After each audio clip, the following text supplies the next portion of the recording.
আমরা জানবো হ্যাকিং এর টপ 10 কৌশল যা সাধারণ মানুষের চোখে অদৃশ্য কিন্তু হ্যাকারদের কাছে একদম হাতের মোয়া। এই কৌশলগুলো শুধু আপনাদের দৈনন্দিন জীবন সুরক্ষার জন্যই জরুরি নয়, যারা সাইবার সিকিউরিটি বা এথিক্যাল হ্যাকিং ক্যারিয়ার করতে চান তাদের জন্য এগুলো হবে খুবই গুরুত্বপূর্ণ। আসসালামু আলাইকুম বন্ধুরা, কেমন আছেন সবাই? মনে করেন রাতের বেলা আপনি নিশ্চিন্তে ঘুমাচ্ছেন, হঠাৎ করে আপনার ফোনে একটি নোটিফিকেশন আসে আপনার ব্যাংক অ্যাকাউন্টে অজানা লেনদেন হয়েছে, কিংবা ধরুন আপনার অফিসের সব গুরুত্বপূর্ণ ফাইলগুলো হঠাৎ করে লক হয়ে গেল আর মুক্তিপণ চাওয়া হলো। আসলে এগুলো শুনলে হয়তো গা ছমছম করে উঠতে পারে। আজ আমরা এমন কিছু ভয়ানক ঘটনার পেছনের রহস্য উন্মোচন করব। আমরা জানবো হ্যাকিং এর টপ 10 কৌশল যা সাধারণ মানুষের চোখে অদৃশ্য কিন্তু হ্যাকারদের কাছে একদম হাতের মোয়া। এই কৌশলগুলো এতটাই ভয়ঙ্কর যে আপনার সামান্য অসাবধানতাই আপনার পুরো জীবনটা ওলটপালট করে দিতে পারে। তবে ভয়ের কোনো কারণ নেই, আমি আপনাদের সাথে আছি। আমি একদম সহজ ভাষায় এগুলো বুঝিয়ে দেব যাতে আপনারা এই অদৃশ্য শত্রুদের চিনতে পারেন এবং তাদের কাছ থেকে নিজেদের রক্ষা করতে পারেন। তো চলুন আর দেরি না করে জেনে নেই হ্যাকারদের সেই গোপন অস্ত্রগুলো যা শুনলে আপনি হয়তো চমকে যাবেন, আবার হয়তো ভাববেন এটাও সম্ভব। তো বন্ধুরা, এই কৌশলগুলো শুধু আপনাদের দৈনন্দিন জীবন সুরক্ষার জন্যই জরুরি নয়, যারা সাইবার সিকিউরিটি বা এথিক্যাল হ্যাকিং ক্যারিয়ার করতে চান তাদের জন্য এগুলো হবে খুবই গুরুত্বপূর্ণ। তাই ভিডিওটা একদম শেষ পর্যন্ত দেখবেন। আর হ্যাঁ, আমাকে উৎসাহিত করার জন্য অবশ্যই একটি লাইক দেবেন। আর তাহলে চলুন এবার শুরু করা যাক। মনে করুন একদিন সকালে ঘুম থেকে উঠে আপনি আপনার ইমেলটা খুললেন আর সেখানে দেখলেন আপনার প্রিয় ব্যাংক থেকে একটি ইমেল এসেছে। বিষয়বস্তুটা বেশ জরুরি, আপনার অ্যাকাউন্ট যাচাই করুন, এরকম হয়তো ইমেলে লেখা এসেছে। ইমেলটা দেখতে একদম আসল, ব্যাংকের লোগো, ফরম্যাট সবকিছুই একদম নিখুঁত। আপনি ভাববেন, ও এটা তো করতেই হবে, তা না হলে হয়তো আমার অ্যাকাউন্ট বন্ধ হয়ে যাবে। আপনি ইমেলের লিঙ্কে ক্লিক করলেন আর একটা ওয়েবসাইটে আপনি ল্যান্ড করলেন। দেখতে এই ওয়েবসাইটটি একদম আপনার ব্যাংকের ওয়েবসাইটের মতো, যেখানে আপনার ইউজার নেম, পাসওয়ার্ড, এমনকি আপনার ক্রেডিট কার্ডের তথ্য চাওয়া হলো। আপনি তাড়াহুড়া করে সব তথ্য দিয়ে দিলেন। কিন্তু বন্ধুরা, এখানেই আসল টুইস্ট। এটা আসলে আপনার ব্যাংক থেকে আসেনি, এটা একটি নকল ইমেল, একটা ফাঁদ। হ্যাকাররা আপনাকে বোকা বানিয়ে আপনার সব জরুরি তথ্য হাতিয়ে নিয়েছে। ফিশিং হলো ঠিক এরকমই। হ্যাকাররা বিভিন্ন লোভনীয় অফার, জরুরি বার্তা বা পরিচিত মানুষের ছদ্মবেশে আপনাদের নকল ইমেল বা মেসেজ পাঠায়। আর আপনি যদি তাদের ফাঁদে পা দেন তাহলে আপনার ব্যক্তিগত তথ্য, পাসওয়ার্ড, এমনকি আপনার টাকাও খোয়া যেতে পারে। তাহলে এই ফিশিং থেকে বাঁচার উপায় কি? প্রথমত, ইমেইলের প্রেরকের ঠিকানা ভালো মতো দেখুন, বানান ভুল বা সন্দেহজনক কিছু দেখলে সতর্ক থাকুন। দ্বিতীয়ত, অজানা লিঙ্কে কখনোই ক্লিক করবেন না, সরাসরি ব্যাংকের অ্যাকাউন্টে গিয়ে লগ ইন করুন। তৃতীয়ত, আপনার ব্যক্তিগত তথ্য কখনো ইমেইলের মাধ্যমে দিবেন না। আমার লিস্টে 2 নম্বর রয়েছে এসকিউএল ইনজেকশন। এসকিউএল ইনজেকশন নামটা শুনলে মনে হতে পারে জটিল কিছু, কিন্তু ভয় পাওয়ার কিছু কারণ নেই। আমি একদম সহজ ভাষায় বুঝিয়ে দেব। মনে করুন আপনি একটি ওয়েবসাইটে লগ ইন করবেন, সেখানে ইউজার নেম এবং পাসওয়ার্ডের জন্য 2টি ঘর আছে। এখন আপনি যদি স্বাভাবিকভাবে আপনার ইউজার নেম আর পাসওয়ার্ড দেন কোনো সমস্যা নেই, কিন্তু হ্যাকাররা একটু চালাক। তারা এই ঘরগুলোতে সাধারণ তথ্যের বদলে বিশেষ ধরনের কোড লিখে দেয়। এই কোডগুলো আসলে ডেটাবেজের সাথে কথা বলার ভাষা, যাকে এসকিউএল বলা হয়। হ্যাকাররা যখন এই কোডগুলো লিখে তখন ওয়েবসাইটটি যদি দুর্বল হয় তাহলে সেই কোডগুলো সরাসরি তাদের ডেটাবেজে চলে যায়। আর একবার তাদের ডেটাবেজে আপনার সমস্ত ইনফরমেশন ঢুকতে পারলে হ্যাকাররা যা খুশি তা করতে পারে। ধরেন হ্যাকাররা কোডের মধ্যে লিখে দিল, সব ইউজারদের তালিকা দেখাও। ওয়েবসাইটটি যদি সুরক্ষিত না থাকে তাহলে হ্যাকাররা সঙ্গে সঙ্গে ইউজারদের তথ্য পেয়ে যাবে, এমনকি তারা ডেটাবেজের সব তথ্য মুছেও দিতে পারে। এটা ঠিক যেন একটি দরজা ভুল পাসওয়ার্ড দিয়ে ঢুকে পড়ার মতো। হ্যাকাররা জানে কোন ভুল পাসওয়ার্ড দিলে দরজা খুলে যেতে পারে, আর একবার দরজা খুলতে পারলে তারা যা খুশি তা করতে পারে। এখন প্রশ্ন হলো, ওয়েবসাইটগুলো কেন এই ধরনের আক্রমণের শিকার হয়? কারণ অনেক ওয়েবসাইট ব্যবহারকারীদের দেওয়া তথ্য যাচাই না করে সরাসরি ডেটাবেজে পাঠিয়ে দেয়, আর এই সুযোগটাই হ্যাকাররা গ্রহণ করে। এসকিউএল ইনজেকশন থেকে বাঁচতে ওয়েবসাইটগুলোর ডেভেলপমেন্টের জন্য কিছু সাবধানতা অবলম্বন করতে হয়। তাদের উচিত ব্যবহারকারীদের দেওয়া তথ্য ভালো করে যাচাই করা, যাতে কোনো ক্ষতিকর কোড ডেটাবেজে ঢুকতে না পারে। আর সাধারণ ব্যবহারকারী হিসাবে আমাদের তেমন কিছু করার নেই, শুধু সুরক্ষিত ওয়েবসাইট ব্যবহার করা ছাড়া। তাই যখন আপনি কোনো ওয়েবসাইটে লগ ইন করবেন, খেয়াল করবেন সেটা যেন একটি বিশ্বস্ত ওয়েবসাইট হয়। 3 নম্বরে আমার কাছে যে টপিকটা নিয়ে আমি কথা বলবো সেটা হচ্ছে ক্রস সাইট স্ক্রিপ্টিং, যা XSS নামেও পরিচিত। ক্রস সাইট স্ক্রিপ্টিং, যাকে সংক্ষেপে XSS বলা হয়, এটি হচ্ছে এমন এক ধরনের হ্যাকিং কৌশল যেখানে হ্যাকাররা একটা বিশ্বস্ত ওয়েবসাইটের মধ্যে ক্ষতিকর কোড ঢুকিয়ে দিতে পারে। ধরেন আপনি একটি জনপ্রিয় ফোরামে কিছু লিখেছেন বা কমেন্ট করেছেন, সেখানেই যদি হ্যাকাররা তাদের ক্ষতিকর কোড ঢুকিয়ে দেয় তাহলে কি হবে? এই কোডগুলো সাধারণত জাভাস্ক্রিপ্ট ভাষায় লেখা হয়।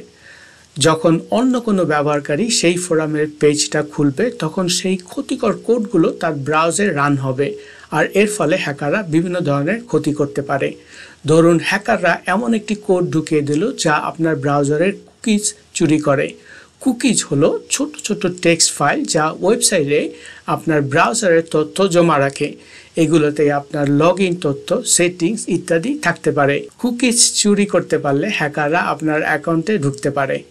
আবার হ্যাকাররা এমন কোডও ঢুকিয়ে দিতে পারে যা আপনার ব্রাউজারের নকল লগ ইন পেজ দেখাবে। আপনি যদি সেখানে আপনার ইউজার নেম এবং পাসওয়ার্ড দেন, তাহলে সেই তথ্য সরাসরি হ্যাকারদের হাতে পৌঁছে যাবে। XSS আক্রমণ থেকে বাঁচতে হলে ওয়েবসাইট ডেভেলপারদের কিছু সাবধানতা অবলম্বন করতে হয়। তাদের উচিত ব্যবহারকারীদের দেওয়া সব তথ্য ভালো করে যাচাই করা, যাতে কোনো ক্ষতিকর কোড ওয়েবসাইটে ঢুকতে না পারে। আর ব্যবহারকারীদের সতর্ক থাকতে হবে, কারণ অপরিচিত বা সন্দেহজনক ওয়েবসাইটগুলোর লিঙ্কে ক্লিক করা থেকে তাদের বিরত থাকতে হবে। সোজা কথায় XSS হলো এমন এক ধরনের আক্রমণ যেখানে হ্যাকাররা একটা বিশ্বস্ত ওয়েবসাইটের ভিতরে লুকিয়ে থেকে আপনার ক্ষতি করতে পারে। তাই সব সময় সতর্ক থাকুন এবং বিশ্বস্ত ওয়েবসাইট ব্যবহার করুন। এবারে আসুন 4 নম্বর টপিকে। এটি হচ্ছে DDoS attack, denial of service DOS এবং distributed denial of service DDoS অ্যাটাকগুলো মূলত একটা ওয়েবসাইটের বা অনলাইন সার্ভিসের কার্যক্রম বন্ধ করে দেওয়ার জন্য ব্যবহৃত হয়। ব্যাপারটা এমন যে ধরুন একটি দোকানে হঠাৎ করে হাজার হাজার লোক প্রবেশ করলো, তখন দোকানটার অবস্থা কি হবে? নিশ্চয়ই দোকানের কার্যক্রম আর স্বাভাবিক থাকবে না। ডিনায়াল অফ সার্ভিস অ্যাটাক হচ্ছে একজন হ্যাকার একটা কম্পিউটার ব্যবহার করে একটি টার্গেট সিস্টেমে প্রচুর পরিমাণে রিকোয়েস্ট পাঠায়।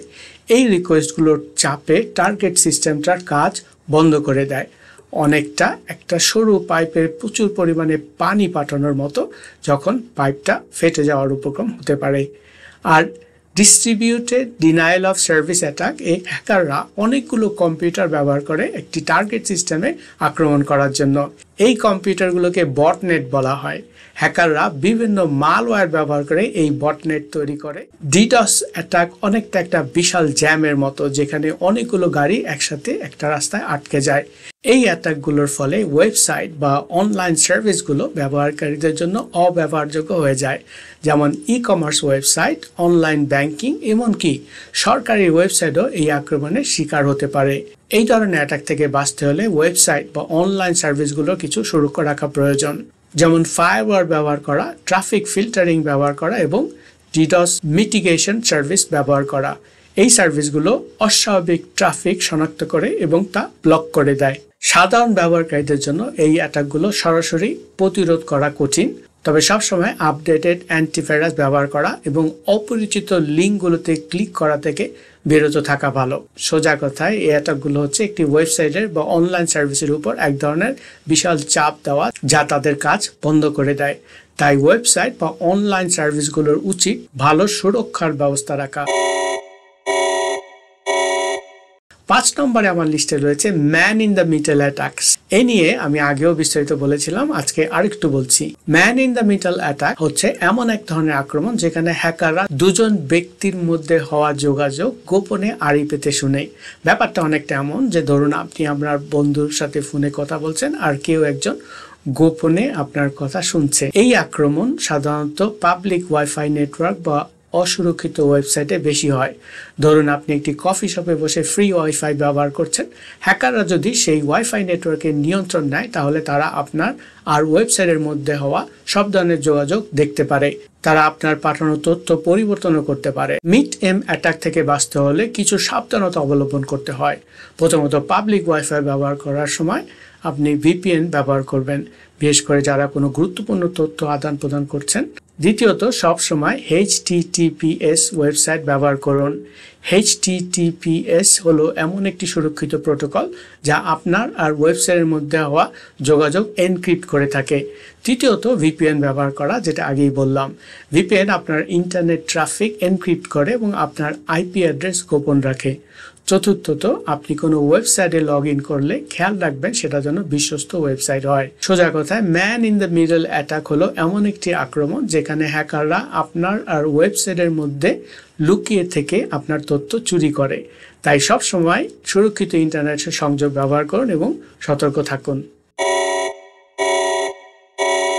এবারে চলুন 6 নম্বর টপিক। 6 নম্বর টপিক হচ্ছে পাসওয়ার্ড অ্যাটাক। পাসওয়ার্ড অ্যাটাক হলো এমন একটা প্রচেষ্টা যেখানে হ্যাকাররা বিভিন্ন কৌশল ব্যবহার করে আপনার পাসওয়ার্ড বের করার চেষ্টা করে। এটা খুব সাধারণ একটি হ্যাকিং টেকনিক, কিন্তু খুবই কার্যকর। হ্যাকাররা বিভিন্ন ধরনের পাসওয়ার্ড অ্যাটাক করে থাকে, যেমন ধরেন ব্রুট ফোর্স অ্যাটাক। এই পদ্ধতিতে হ্যাকাররা সব ধরনের সম্ভাব্য পাসওয়ার্ড চেষ্টা করে, অনেকটা লটারির মতো, যেখানে সবটিকে চেষ্টা করা হয়। দ্বিতীয়ত, ডিকশনারি অ্যাটাক। এই পদ্ধতিতে হ্যাকাররা বিভিন্ন ডিকশনারি থেকে শব্দ ব্যবহার করে পাসওয়ার্ড তৈরি করার চেষ্টা করে।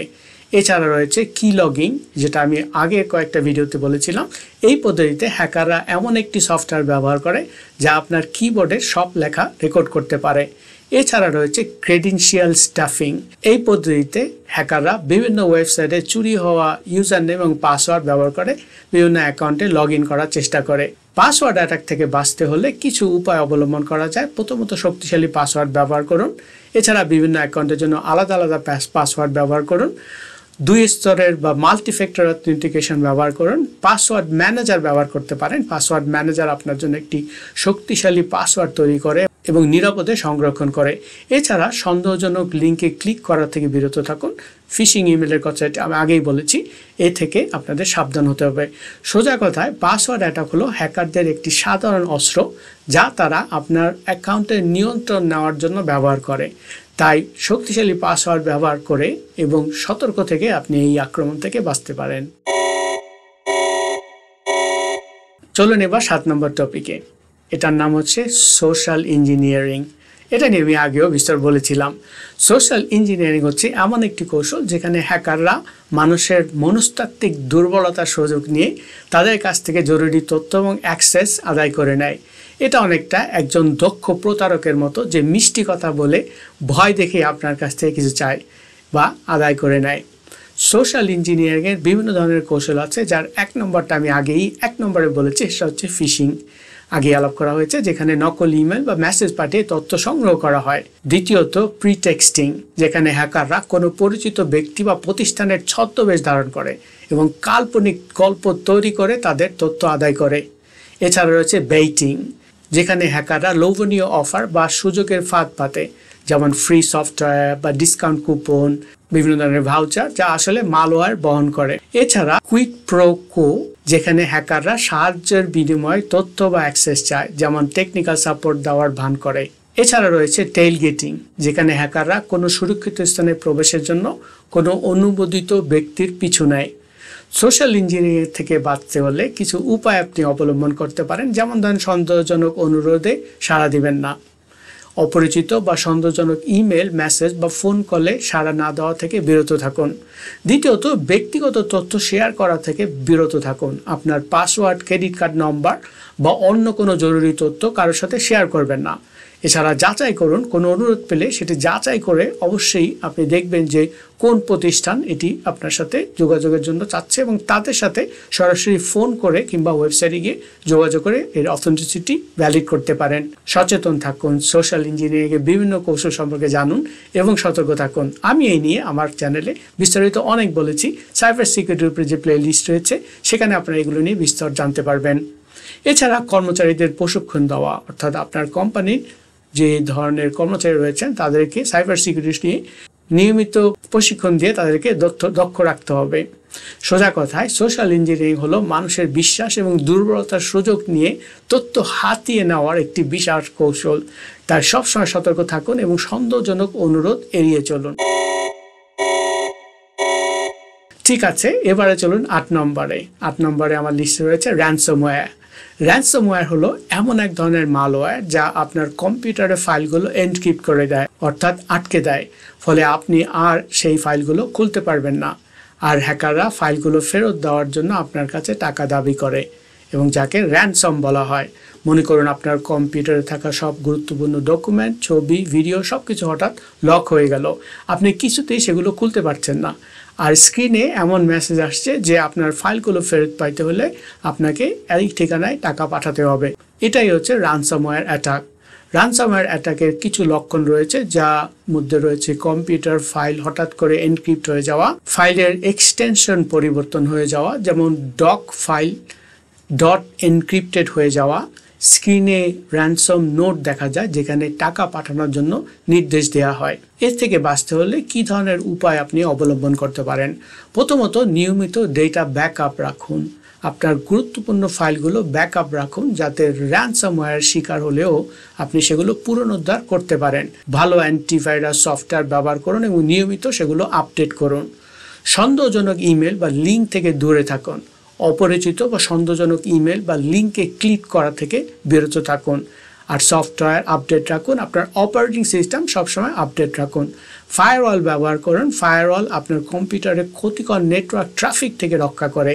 সোজা কথা, র্যানসমওয়্যার হলো একটি ডিজিটাল অপহরণকারী যা আপনার ফাইলগুলো আটকে রেখে টাকা দাবি করে। তাই সবসময় সতর্ক থাকুন এবং ডেটা ব্যাকআপ রাখুন। ওকে, আমরা এখন একদম শেষের দিকে চলে এসেছি।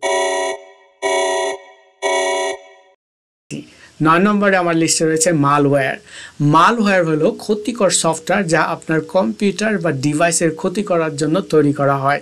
এটি একটি আমব্রেলা ওয়ার্ড যার মধ্যে থাকতে পারে virus, worm, trojan, spyware, ransomware ইত্যাদি। ভাইরাস হচ্ছে এমন একটি ক্ষতিকর প্রোগ্রাম যা একটা ফাইল থেকে অন্যান্য ফাইলে ছড়িয়ে দেয় এবং কম্পিউটারে ক্ষতি করে। ওয়ার্ম হচ্ছে একটি স্বয়ংক্রিয় প্রোগ্রাম যা নেটওয়ার্কের মাধ্যমে ছড়িয়ে পড়ে এবং কম্পিউটারে ক্ষতি করে। এছাড়া রয়েছে ট্রোজান। এটা দেখতে উপকারী সফটওয়্যারের মতো কিন্তু আসলে ক্ষতিকর প্রোগ্রাম বহন করে। এছাড়া স্পাইওয়্যার, এটা গোপনে আপনার কম্পিউটার তথ্য সংগ্রহ করে এবং হ্যাকারদের কাছে পাঠায়। মালওয়্যার থেকে বাঁচতে হলে সবসময় আপনাকে আপডেটেড অ্যান্টিভাইরাস ব্যবহার করতে হবে। সন্দেহজনক ডাউনলোড থেকে আপনাকে বিরত থাকতে হবে। ইমেলে সংযুক্ত যে সমস্ত অ্যাটাচমেন্টগুলো রয়েছে সেগুলো সতর্কতার সাথে খুলতে হবে। অপরিচিত বা সন্দেহজনক ইমেল সাথে যে ধরনের অ্যাটাচমেন্ট থাকে সেগুলো খোলা থেকে বিরত থাকুন। আর সফটওয়্যার সবসময় অপারেটিং সিস্টেমটা আপডেট রাখুন। 10 নম্বরে আমার লিস্টে একদম লাস্টে যেটা রয়েছে সেটা হচ্ছে জিরো ডে এক্সপ্লয়েটস। জিরো ডে এক্সপ্লয়েটস হলো একটি আক্রমণ যা সফটওয়্যারের মাধ্যমে অজানা দুর্বলতা কাজে লাগিয়ে, যখন কোনো দুর্বলতা আবিষ্কৃত হয় তখন ডেভেলপারদের তা ঠিক করার জন্য সময় লাগে। এই সময়ের মধ্যে হ্যাকাররা এই দুর্বলতা কাজে লাগিয়ে আক্রমণ করে। জিরো ডে এক্সপ্লয়েটস থেকে পুরোপুরি রক্ষা করা কঠিন, কারণ দুর্বলতা অজানা থাকে। তবে কিছু উপায় অবলম্বন করা যায় এর থেকে বাঁচার জন্য। প্রথমত, সফটওয়্যার আপডেট রাখুন। ডেভেলপাররা দুর্বলতা ঠিক করার জন্য প্যাচ রিলিজ করলে তা দ্রুত ইনস্টল করুন। সিকিউরিটি সফটওয়্যার ব্যবহার করুন। ভালো অ্যান্টিভাইরাস এবং ফায়ারওয়ালস ব্যবহার করুন। সন্দেহজনক কার্যকলাপ পর্যবেক্ষণ করুন, অর্থাৎ কম্পিউটারের অস্বাভাবিক কার্যকলাপ পর্যবেক্ষণ করুন এবং সতর্ক থাকুন। মনে করেন আপনি কম্পিউটার চালাচ্ছেন না, কিন্তু আপনি দেখতে পাচ্ছেন যে আপনার সেন্ট্রাল প্রসেসিং ইউনিট কিংবা আপনার হার্ড ডিস্ক অসম্ভবভাবে চলছে। সিস্টেমকে সেগমেন্ট করুন, অর্থাৎ সিস্টেমের সংবেদনশীল অংশগুলো আলাদা করে রাখুন যাতে একটি অংশ আক্রান্ত হলে অন্যটি পুরোপুরি সুরক্ষিত থাকে। সোজা কথায়, মালওয়্যার হলো একটি ক্ষতিকর সফটওয়্যার যা আপনার কম্পিউটারের ক্ষতি করতে পারে। আর জিরো ডে এক্সপ্লয়েটস হলো অজানা দুর্বলতা কাজে লাগিয়ে করা আক্রমণ। তাই সবসময় সতর্ক থাকুন এবং সুরক্ষা ব্যবস্থা নিন। তো বন্ধুরা, এই ছিল হ্যাকিংয়ের টপ 10 কৌশল যা আপনাদের জানা জরুরি। আমি চেষ্টা করেছি সহজ ভাষায় বুঝিয়ে বলতে, যাতে আপনারা সবাই বুঝতে পারেন। আশা করি এই ভিডিওটি আপনাদের ভালো লেগেছে এবং উপকারে আসবে। সাইবার সুরক্ষা নিয়ে আরও জানতে চাইলে চ্যানেলটি সাবস্ক্রাইব করুন আর বেল আইকনটি ক্লিক করে নোটিফিকেশন চালু রাখুন। আর হ্যাঁ, ভিডিওটি ভালো লাগলে লাইক দিতে ভুলবেন না। আপনাদের লাইক এবং কমেন্টস আমাকে অনেক উৎসাহিত করে। যদি আপনার কোনো প্রশ্ন থাকে তাহলে কমেন্ট সেকশনে জানাতে পারেন। আমি সবসময় আপনাদের কমেন্টসের উত্তর দেওয়ার চেষ্টা করি। সবাই ভালো থাকবেন, সুস্থ থাকবেন এবং সুরক্ষিত থাকবেন। সবসময় সতর্ক থাকুন। সাইবার জগতে কখন কি ঘটে বলা যায় না, তাই বি কেয়ারফুল।